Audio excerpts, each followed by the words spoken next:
नमस्कार दोस्तों, फिल्म चटोरे में आपका स्वागत है।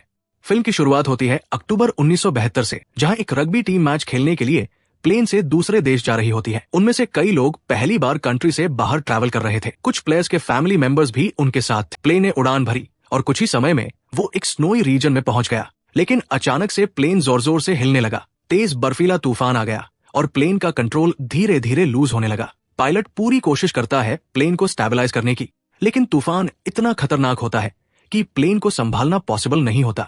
अंदर का सारा सामान गिरने लगता है। फिर अचानक प्लेन एक बड़े रॉक से टकराता है और कुछ ही सेकंड में दो हिस्सों में ब्रेक हो जाता है। प्लेन का फ्रंट हिस्सा जमीन से टकराता है और सभी लोग जोर से आगे की तरफ गिरते हैं। बहुत सारा सामान बिखर जाता है और कुछ लोग वही मौके पर ही मर जाते हैं। कुछ समय बाद जो लोग बच जाते हैं वो बाहर निकलते हैं और फंसे हुए लोगों की हेल्प करते हैं। लेकिन बाहर बहुत ज्यादा ठंड होती है और अंधेरा भी हो चुका होता है। टेम्परेचर बहुत तेजी से गिरने लगता है, इसलिए वो लोग प्लेन के टूटे हुए हिस्से को सामान और डेड बॉडी से ब्लॉक कर देते हैं ताकि अंदर की कोल्ड वाइन से बचा जा सके। सब बहुत सैड और शॉक होते हैं। कुछ लोग डर के मारे चिल्ला रहे थे, लेकिन बाकी ने उन्हें सपोर्ट किया। नेक्स्ट मॉर्निंग जब वो उठते हैं तो देखते हैं कि ठंड के कारण 4 से 5 और लोग मर चुके हैं।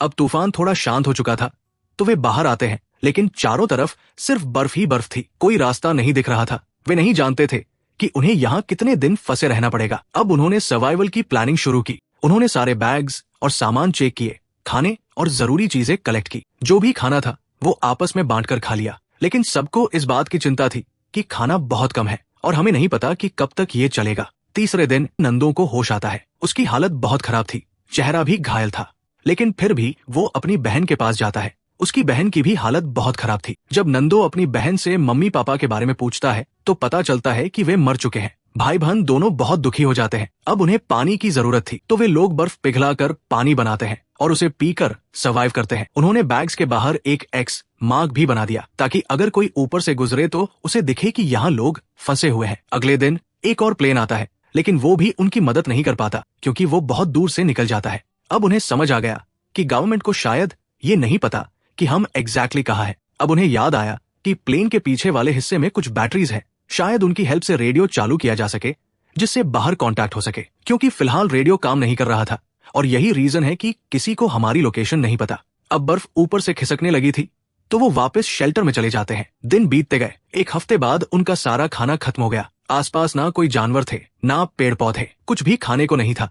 इसलिए वे लोग पत्थरों पर लगे फंगस खाने लगे। स्वाद बहुत खराब था, लेकिन भूख के कारण वो भी खा लिया। अब नंदो कहता है अगर मुझे डेड बॉडी का मांस खाना पड़े तो मैं वो भी खा लूंगा। कुछ लोग उसके साथ अग्री करते हैं और कुछ आर्ग्यू करने लगते हैं। समय के साथ सबकी हालत बिगड़ने लगी। भूख इतनी बढ़ गई कि कुछ लोग अपने शूज, लेसेस, सिगरेट्स तक खाने लगे। अगली सुबह नंदो देखता है कि उसकी बहन भी मर चुकी है। उसे बहुत गहरा सदमा लगता है। पहले पेरेंट्स, अब सिस्टर भी। एक लड़का अपने पेरेंट्स को खत लिखता है कि अब 21 दिन हो चुके हैं और हम भूख से पागल हो रहे हैं। अब कुछ भी खाने को तैयार है। तो ग्रुप के बाकी लोग इस बात पर अग्री करते हैं कि अब वो लोग मरे हुए लोगों का मांस खाएंगे ताकि जिंदा रह सके। फिर कुछ लोग बाहर गए और उन्होंने मुर्दों का मांस कांच से काटकर खाना शुरू किया। अब केवल 5 लोग ही ऐसे बचे थे जो डेड बॉडीज का मांस नहीं खाना चाहते थे। उनका मानना था कि चाहे कुछ भी हो जाए हम कैनिबल नहीं बनेंगे, हम इससे अच्छा मरना पसंद करेंगे। थोड़ी देर बाद उन्हें बर्फ में एक बैग मिला। जब उन्होंने उसे खोला तो अंदर से एक रेडियो मिला। उन्होंने अपना दिमाग लगाया और वहां एक एंटेना बनाकर रेडियो चालू किया। अब जब रेडियो ऑन किया तो उन्होंने सुना कि सरकार ने उन्हें ढूंढने के लिए 60 से ज्यादा प्लेन भेजे थे, लेकिन कोई भी उन्हें ढूंढ नहीं पाया। इसलिए गवर्नमेंट ने मान लिया था कि प्लेन क्रैश में कोई नहीं बचा और सब मारे जा चुके हैं। ये सुनकर वो लोग बहुत डिसर्टेंट हो गए और उनकी उम्मीद टूटने लगी। अब जो 5 लोग बचे थे उन्हें भी मांस खाकर सर्वाइव करना पड़ा, क्योंकि अब ये क्लियर था कि कोई मदद नहीं आने वाली। थोड़ी देर बाद 3 लड़के फिर से प्लेन के लास्ट हिस्से को ढूंढने के लिए निकल पड़े। चलते चलते उन्हें कुछ रैकेज और कुछ बॉडीज मिली। रात हो गई और उन्होंने वही सोने की कोशिश की, लेकिन बाहर तेज बर्फबारी हो रही थी। अगली सुबह जब वो उठे तो वो पूरी तरह बर्फ में दबे हुए थे। हालांकि वो जिंदा थे, लेकिन हालत बहुत खराब थी। उनमें से एक की आईसाइट चली गई और बाकी बहुत वीक हो चुके थे। फिर वो चारों किसी तरह नीचे मलबे पर लौट आए। अब वो लड़का जिसने अब तक मांस नहीं खाया था वो भी चुपचाप मांस खाने लगा, क्योंकि अब भूख से मरने का डर ज्यादा था। तूफान लगातार आते रहे, लेकिन सब प्लेन के अंदर बैठे रहते और एक दूसरे से बातें करते ताकि टाइम पास हो सके। एक बार जब बहुत हैवी स्नोफॉल हुआ तो प्लेन का पूरा अंदरूनी हिस्सा बर्फ से भर गया। लोग बाहर की तरफ से बर्फ हटाने लगे ताकि अंदर फंसे लोग बच सके। थोड़ी देर में सब बाहर आ गए, लेकिन एक बेचारी महिला जो काफी नीचे दबी हुई थी वहीं मर गई। फिर उन्हें एक डरावनी गड़गड़ाहट सुनाई दी।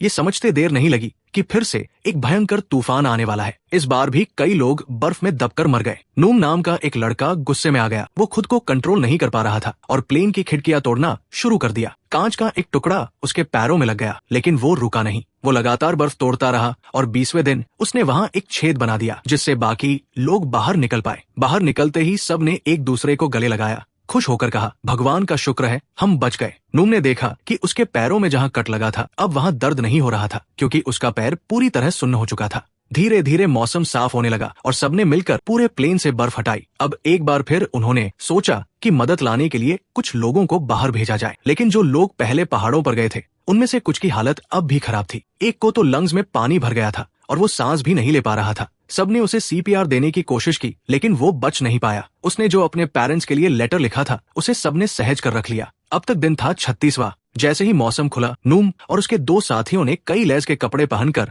हेल्प ढूंढने निकल पड़े। लेकिन रास्ते में चलते चलते नूम गिर गया क्योंकि उसके पैर में बहुत दर्द हो रहा था। जब बाकी लोग उसे अंदर लाए तो देखा कि उसके पैर का घाव बहुत गहरा हो गया है। उन्होंने नूम को वापस ले जाने का डिसीजन लिया, लेकिन नूम ने कहा, नहीं दोस्तों, आप लोग आगे बढ़ो, मैं खुद लौट आऊंगा। वो किसी तरह शेल्टर तक वापस आया, लेकिन वहां बेहोश हो गया, बहुत थक चुका था।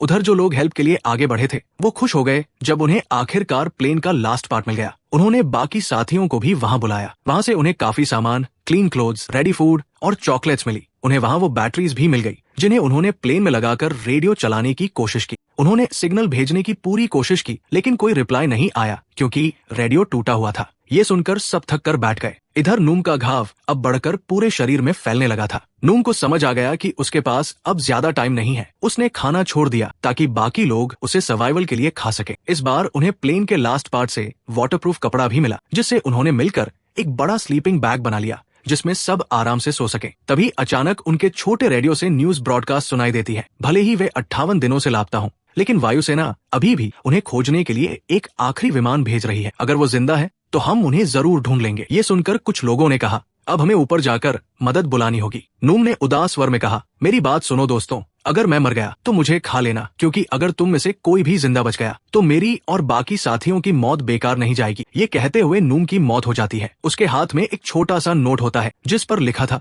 दोस्तों मैं तुम्हारे लिए मरकर अमर हो गया हूँ। ये पढ़कर उनके अंदर नई हिम्मत भी पैदा होती है। अब उनके कुछ साथी एक बार फिर हेल्प लाने के लिए बाहर निकलते हैं। आखिरकार वो पहाड़ की चोटी तक पहुंच जाते हैं, लेकिन उन्हें देखकर हैरानी होती है कि अभी भी सफर लंबा है। वो कुछ देर वही बैठकर सोचते हैं, क्या हमें वापस लौट जाना चाहिए? लेकिन उन्होंने ठाना था कि हम हार नहीं मानेंगे और वो आगे बढ़ते हैं। अब उनकी मेहनत रंग लाती है, क्योंकि कुछ दूरी पर उन्हें एक साफ नदी मिलती है जिससे वो जमकर पानी पीते हैं। तभी उन्हें दूर से एक घोड़े पर सवार आदमी नजर आता है। उसे देखकर वो खुशी से चिल्लाने लगते हैं, हेल्प हेल्प। लेकिन वो आदमी उनकी भाषा नहीं समझ पाता, इसलिए वो उनकी तरफ पेपर और पेन फेंकता है। उन्होंने उसमें अपनी पूरी कहानी लिखी और मदद की गुहार लगाई। वो आदमी तुरंत कागज लेकर भाग जाता है और शहर जाकर अफसरों को सारी जानकारी देता है। एयरफोर्स की रेस्क्यू टीम को तुरंत ये खबर दी जाती है और तैयारी शुरू हो जाती है। वो आदमी फिर वापस आता है, नंदो और उसके दोस्त को अपने घर ले जाता है, उन्हें खाना खिलाता है, उनका ध्यान रखता है।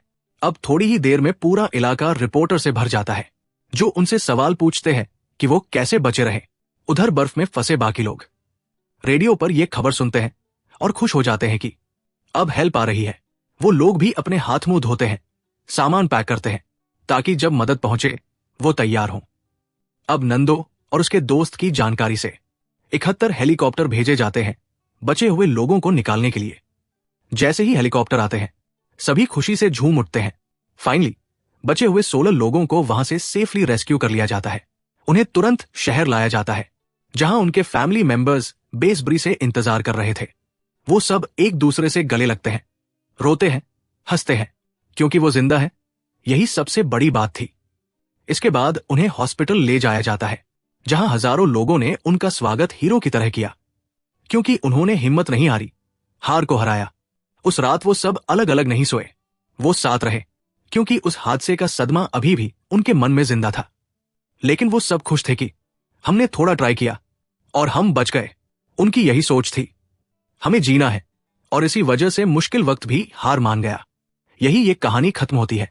अगर आपको ये वीडियो पसंद आया हो तो लाइक करें, चैनल को सब्सक्राइब करें और ऐसी ही और रोचक कहानियों के लिए बेल आइकन दबाएं।